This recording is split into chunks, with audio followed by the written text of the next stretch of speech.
From the National Newsroom of the Canadian Press, I'm Jason White. More than 180 wildfires continue burning across northern Ontario, and Collins First Nation in northwestern Ontario has burned to the ground. Evacuations have begun or are being considered in 15 communities.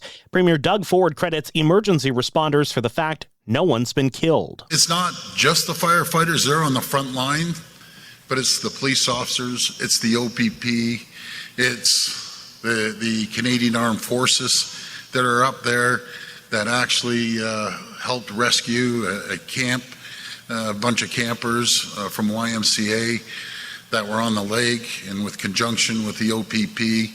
Ontario's asked the federal government to be ready to help evacuate communities by aircraft. Some U.S. lawmakers demand Canada do something about the wildfire smoke drifting into their country.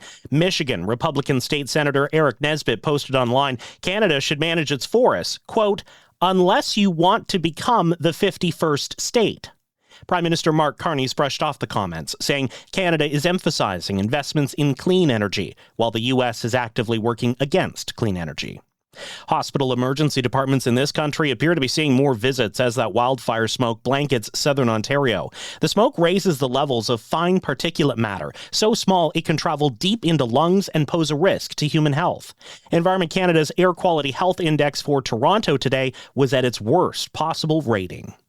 The Prime Minister is clarifying Canada's deal with the U.S. for it to allow the new Gordie Howe International Bridge to open this month.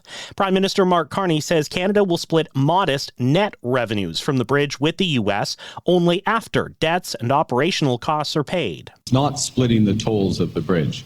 It is an agreement for 15 years to split net revenues. Splitting of tolls, any sharing of the toll revenue won't happen until all of the debt is repaid. Last month's planned ribbon cutting was delayed when the Trump administration looked to renegotiate a long-standing agreement on the bridge after pushback from the billionaire family that owns the competing Ambassador Bridge.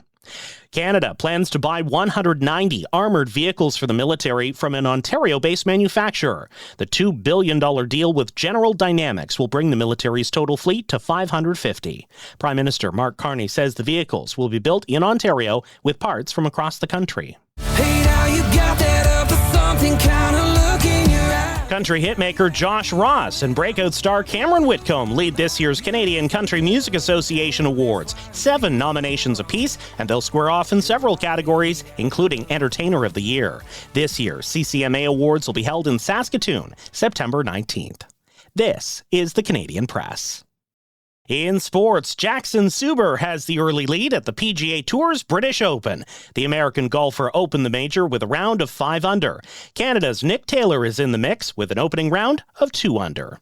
Tonight's Major League Soccer match in Chicago against the visiting Vancouver Whitecaps has been postponed because of poor air quality. Multiple reports say it's because of the smoke from Canadian wildfires. A makeup date has not been announced. Major League Baseball set to return from its All-Star break with one game. The Philadelphia Phillies are hosting the New York Mets.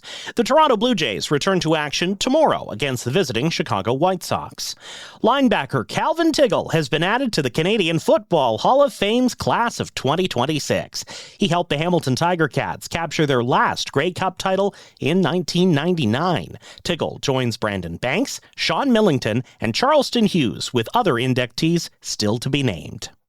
From the Canadian Press, I'm Jason White. Thanks for listening. Don't forget to follow and subscribe. For more of today's top stories, visit thecanadianpressnews.ca.